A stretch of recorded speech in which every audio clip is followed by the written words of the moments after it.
దేవుని పరిశుద్ధమైన నామమునకు మహిమ, ఘనత, ప్రభావములు కలుగును గాక. ఆమేన్.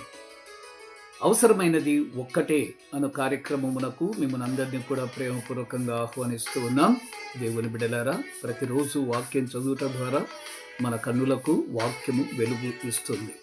దేవుని వాక్యం ఈ రకంగా ఉంది. 119వ కీర్తన 4వ వచనంలో, నీ ఆజ్ఞలను జాగ్రత్తగా గైకొనవలనని నీవు మాకు ఆజ్ఞాపించి ఉన్నావు. దేవుని వాక్యము మనకొక ఆజ్ఞ. దాన్ని మనం జాగ్రత్తగా గైకొనాలి. అప్పుడు మనము అనేక రీతులుగా ఆశీర్వదించబడతాం. కాబట్టి అవసరమైనది ఒక్కటే, మనం దేవుని వాక్యాన్ని చదవడం, ఆ తర్వాత దేవునికి ప్రార్థన చేయడం.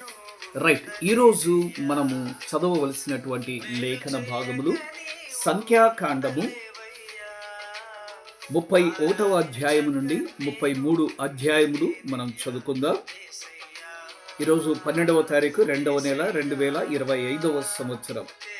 31వ అధ్యాయం సారాంశము, మిద్యానీయులతో యుద్ధము, విజయము సాధించుట.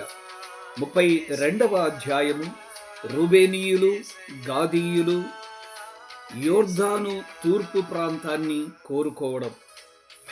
33వ అధ్యాయము, ఇంతవరకు అనగా ఐగుప్తు దేశములో నుండి ఇంతవరకు ఇజ్రాయేలీయులు చేసిన ప్రయాణము యొక్క వివరములను వ్రాయడం.